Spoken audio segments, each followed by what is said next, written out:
Vamos a continuar nuestra reflexión sobre la vida trinitaria. Ya empezamos a hablar sobre la Edad Media, vimos el caso de San Anselmo y luego vimos el caso de Ricardo de San Víctor.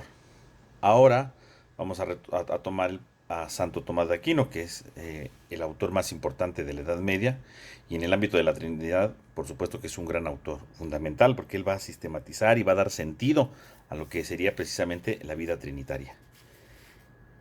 Cuando hablamos del tema de la Trinidad en el pensamiento de Santo Tomás de Aquino, podemos tomar como eje dos textos fundamentales. Por un lado, el comentario al Evangelio de San Juan, y por otro lado, la Suma Teológica. Son los dos grandes textos que van a abordar el tema de la Trinidad. El comentario a San Juan es completo, es amplio, solamente que en el comentario de San Juan no utiliza el nombre de persona y no recurre tanto a la impresión del amor. Por lo tanto, podemos decir que serán estos dos pequeños límites. Pero trata de manera amplia los temas que va a abordar después en la Suma brevemente.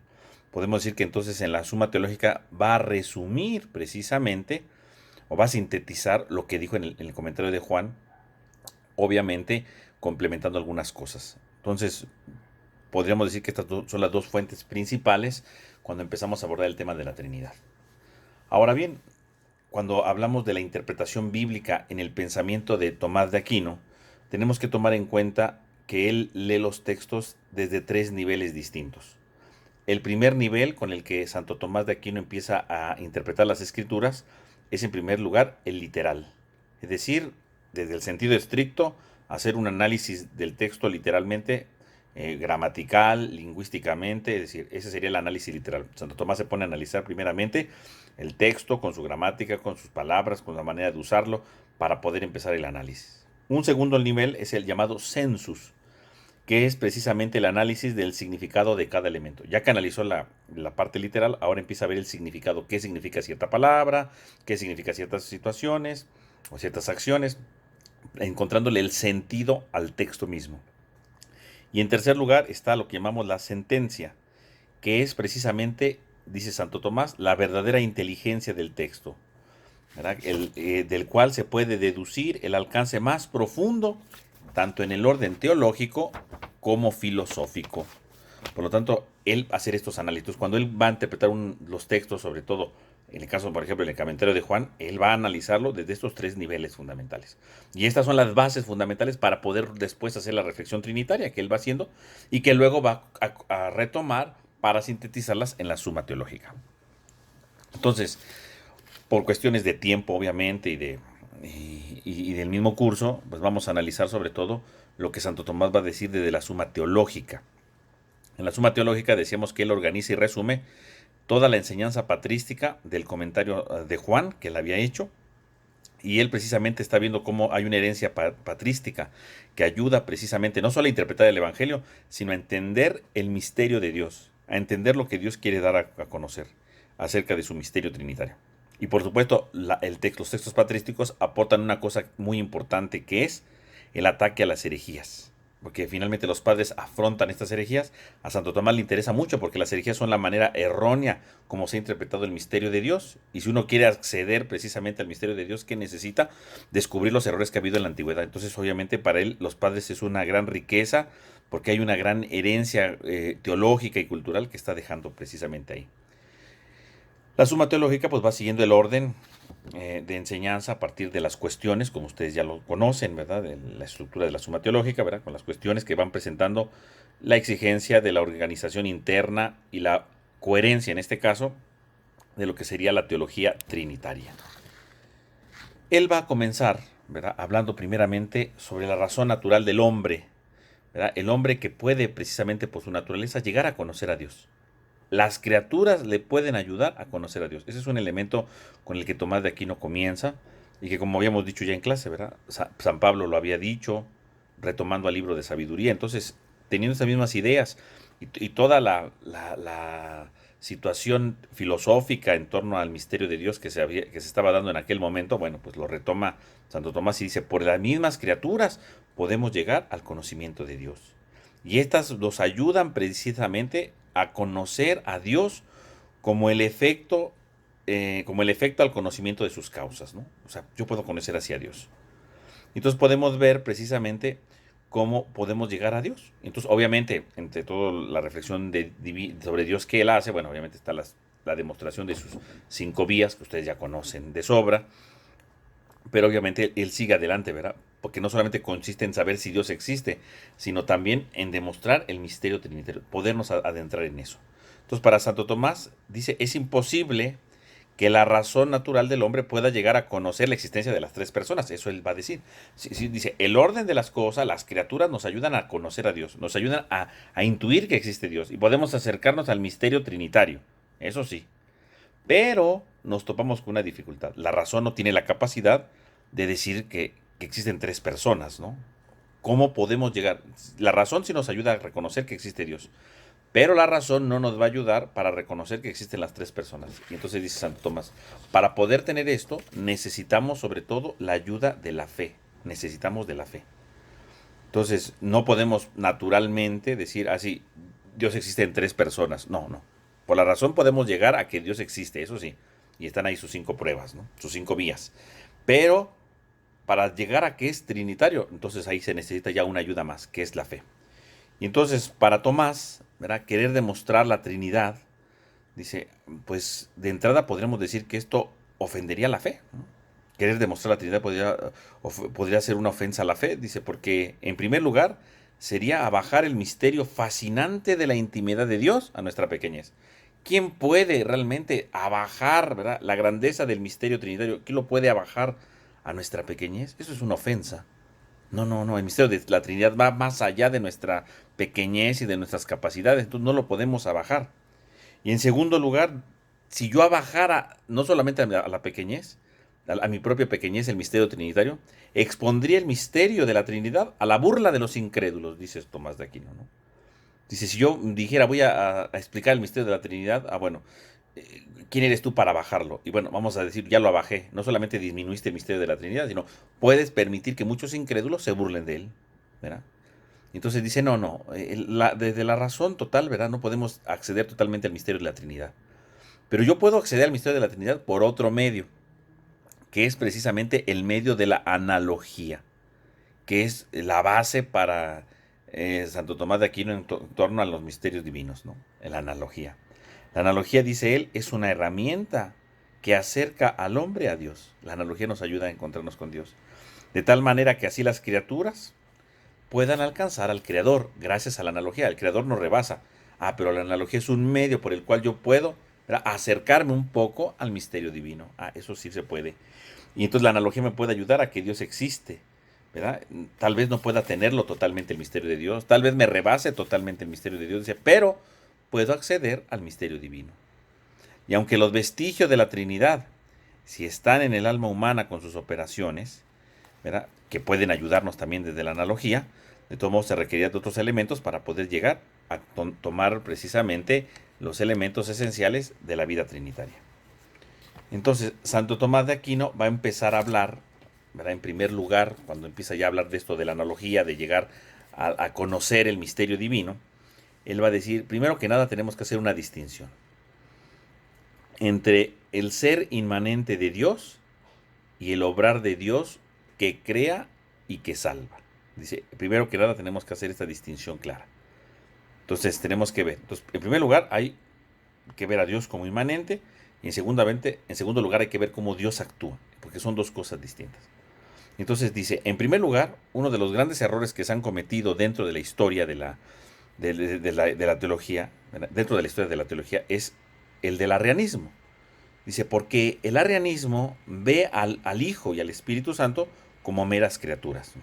Como meras criaturas, como lo hemos analizado ya a lo largo del curso, ¿no? Entonces el arrianismo dice, disminuye el valor del Hijo y del Espíritu Santo diciendo que son criaturas. Dice, por eso es importante descubrir a la Trinidad como una realidad inmanente, una Trinidad que es inmanente, es decir, una Trinidad que va más allá, ¿verdad?, de lo meramente terrenal.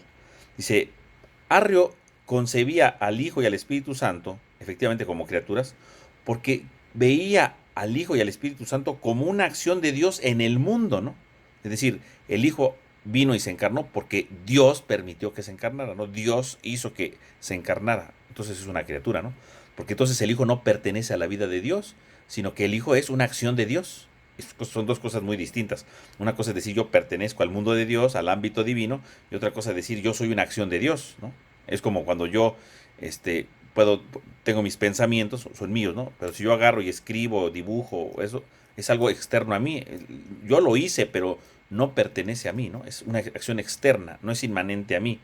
Lo mismo, si el Hijo es una escritura, es una palabra, ¿verdad? Es algo fuera de Dios, pues no pertenece al mundo de Dios. Entonces yo necesito precisamente descubrir que entonces el Hijo y el Espíritu Santo no son acciones de Dios en el mundo, sino que el Hijo y el Espíritu Santo pertenecen a la vida inmanente de Dios. Son parte de Dios, son parte de la esencia divina, ¿no?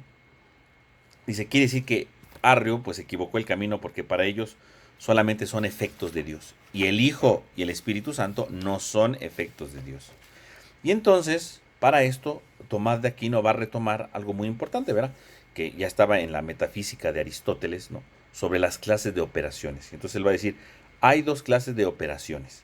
Y estas dos operaciones nos pueden ayudar entonces a reconocer efectivamente el actuar de Dios y evitar caer en el arrianismo, diciendo que el Hijo y el Espíritu Santo son meras acciones de Dios, cuando en realidad no son acciones de Dios. Y entonces esto va a ayudar. Entonces vamos a ponerlo aquí brevemente en una imagen del pizarrón para que ustedes puedan más o menos profundizarlo y lo vayan teniendo bien claro.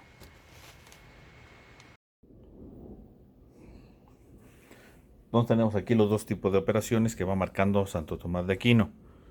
Las primeras, dice él, son las que permanecen en el agente y las segundas son las que pasan a una realidad exterior. Entonces, cualquiera puede tener estas dos operaciones. Las que permanecen en el agente, ¿verdad? Las primeras que tenemos aquí, pues significan pues las perfecciones que tenemos, ¿no? La perfección que tiene la gente, como sentir, conocer, son acciones que propiamente están en la gente, ¿no? No pueden cambiar, ¿no? Lo que yo conozco se queda en mí, ¿no? Permanece en mí, lo que yo siento está en mí. No es que yo sienta algo y esté fuera de mí, ¿no? Son cosas que permanecen, son operaciones que están dentro de mí. En cambio, lo que pasa a una realidad exterior, es un segundo tipo de operación. Y esas, por ejemplo, ¿qué sería? Pues, por ejemplo, cortar, ¿no? Cortar, edificar, edificar,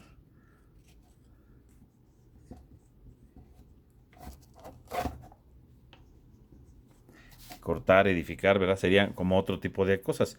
Es otro tipo de operación, pero está fuera de mí. Si yo corto, si yo dibujo, está fuera de mí, eso no está dentro de mí. En cambio, mis sentimientos, lo que yo siento, mis sensaciones, mi conocimiento está dentro de mí. Entonces, hay dos tipos de acciones aquí que podemos ver. Y entonces, cuando hablamos de Dios, ¿verdad? Las acciones que permanecen en el agente, ¿cuáles son? Pues son las perfecciones de Dios, ¿no? Aquí sería esto, ¿no? Las perfecciones de Dios. Esto es lo que permanece. En cambio, cuando hablamos de lo que pasa en una realidad exterior y hablamos de la vida divina, entonces hablaríamos aquí de los efectos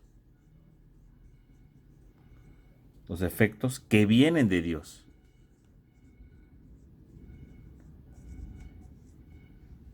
Los efectos que vienen de Dios, ¿no? Son cosas exteriores, son cosas que están fuera de Él. Entonces, esto es otra cosa, ¿no? Entonces, la creación, por ejemplo, en Dios, es algo que está fuera de Él. Es algo que Él ha realizado, pero es algo exterior a Él. La creación no es parte de Él. La creación no es divina como tal, ¿no? No tiene divinidad. En cambio, las perfecciones de Dios, ¿verdad? Su inmutabilidad, ¿verdad? Eso pertenece a él, ¿no? Son sus perfecciones propiamente divinas.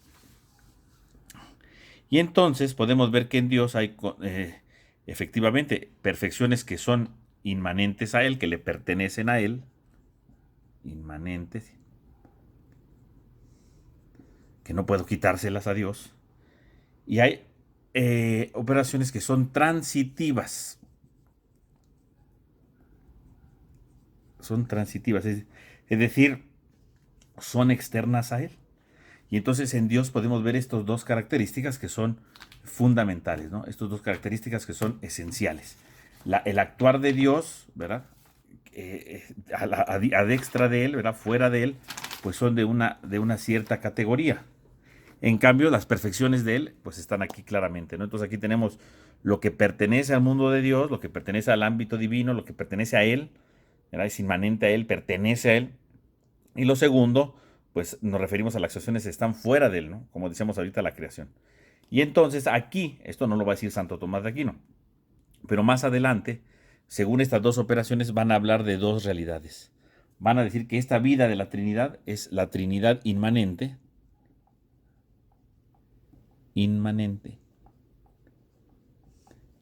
En cambio, cuando hablamos de las operaciones transitivas, ¿verdad? Que están fuera de Dios, hablamos de una Trinidad económica. Estos términos, como decía ahorita, no los dijo propiamente Santo Tomás de Aquino. Estos términos básicamente son de la teología más contemporánea, sobre todo Karl Rahner, ¿verdad? Va a hacer toda una reflexión sobre la Trinidad inmanente y la Trinidad económica. Obviamente, que es la Trinidad inmanente, la vida interna de Dios, ¿no? Sus operaciones internas, inmanentes a sí mismas, ¿no? Sus perfecciones que tiene en sí misma. Entonces, en cambio, la Trinidad económica es la Trinidad, ¿verdad? Los efectos de Dios en medio de la creación, la salvación que Él va produciendo, que sale de Dios para los demás. Entonces, obviamente, cuando hablamos de la Trinidad inmanente, entonces hablamos de las operaciones que permanecen en la gente, estamos hablando de la perfección de Dios. Y Dios, ¿verdad? Cuando hablamos aquí de Dios, nos referimos a un Dios que es trino. Por tanto, las perfecciones que tienen las tres personas divinas. Las tres personas divinas. Entonces, como decía Arrio, ¿no? Entonces, Arrio decía que el Hijo y el Espíritu Santo eran creaciones, ¿verdad? Que eran criaturas. ¿Por qué? Porque él calificaría desde este punto de vista al Hijo y al Espíritu Santo como algo exterior a Dios. Y diría Santo Tomás, no. El Padre, el Hijo y el Espíritu Santo no son operaciones externas, el Hijo y el Espíritu Santo no son obras externas, sino que los tres son parte de la misma realidad de Dios, de la realidad divina, y por lo tanto los tres participan de la misma perfección divina. Que luego venga la creación, que venga la santificación, etcétera. Bueno, eso es otro asunto, pero es una acción adextra de Dios, fuera de Dios, y por lo tanto no pertenece al interior de Dios. Entonces, con esto podemos ver la idea que va colocando Santo Tomás de Aquino. Esto que ya va marcando Santo Tomás, esta distinción entre las dos operaciones y viendo cómo las operaciones que están dentro de la vida trinitaria y de las que salen de la vida trinitaria nos ayudan a garantizar no solamente un primer acercamiento al misterio de Dios, sino nos ayudan a garantizar también el tema de la libertad y la gratuidad de la creación. O sea, Dios ha creado gratuitamente, no porque sea parte de su esencia, no porque le corresponda hacerlo, porque sea la obligación de Dios, sino porque precisamente, ¿verdad? Dios ha querido hacerlo por su gratuidad, porque Él quiere. Entonces, esto trata de dar a entender Santo Tomás con esta realidad. Ahora bien, el tratado trinitario, ¿verdad? Además, debe de expresar y de profundizar el misterio de las tres personas en un solo Dios. Ver que son distintas, efectivamente, porque dentro de la vida divina, de sus operaciones encontramos las llamadas procesiones que nosotros hemos analizado ya de cierta manera a lo largo del curso con los autores anteriores. Pero al mismo tiempo, ¿verdad? Nos va dando Santo Tomás una cierta forma al tratado con el fin de ir entendiendo justamente el misterio divino, con el fin de tratar de entender precisamente lo que Dios pretende, cómo se deben de hacer las cosas de la mejor manera, ¿no? Y ver todo este tratado trinitario en conjunto. Y entonces Santo Tomás de Aquino va a ver que la vida trinitaria, bueno, la vida divina tiene dos elementos. Por un lado, la sustancia divina. Y por otro lado, las propiedades dentro de la vida divina. Dice, son dos elementos que no se pueden separar. Y por lo tanto, de estos dos elementos que no se pueden separar, dice Santo Tomás, hay que distinguir lo que es común y lo que es propio de la vida trinitaria. Entonces, ¿qué es lo común? Dice Santo Tomás. Lo común es lo que concierne a la esencia divina. Eso es lo común, lo que concierne a la esencia divina. En cambio, ¿qué es lo propio? Lo propio es lo que concierne a la distinción de las personas. Y entonces dice, lo común precede a lo propio. Entonces, expliquémoslo sencillamente, ¿no? Lo común precede a lo propio, ¿no? Entonces, ¿qué es lo común en la vida trinitaria? La esencia divina. La esencia es común al Padre, es común al Hijo y es común al Espíritu Santo. Es común. No está en ningún momento, ¿verdad? Diciendo que sean tres esencias distintas. No, es una sola esencia. Esto es común. Esto concierne a la vida divina, ¿no? Lo que es común para ellos. Y entonces, esto es un elemento fundamental. La sustancia divina, su esencia divina, es común. En cambio, lo que es propio en la vida trinitaria, ¿qué es? Lo que es propio, por ejemplo, es precisamente el Padre, el Hijo y el Espíritu Santo, ¿no? Eso sí es propio. Esto es propio, porque el Padre solamente es Padre, el Hijo solamente es Hijo, el Espíritu Santo solamente es Espíritu Santo, ¿verdad?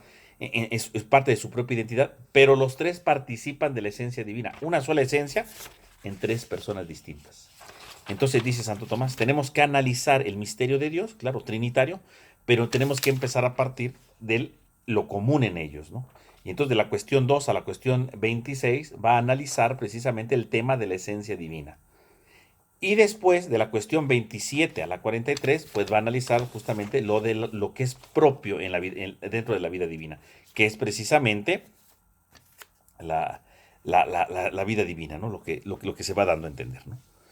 Lo que es lo de las personas divinas. Y entonces dice, lo común precede al propio, es decir, primero tenemos que estudiar la esencia y luego lo propio. Esto es lo común, ¿verdad? Lo común precede a lo propio. ¿Por qué? Porque para poder entender al Padre, al Hijo y al Espíritu Santo, primero tenemos que entender qué es la esencia divina. Si yo no entiendo qué es la esencia divina, pues no puedo explicar esto, ¿verdad? No puedo explicar la relación del Padre, del Hijo y del Espíritu Santo. ¿Por qué?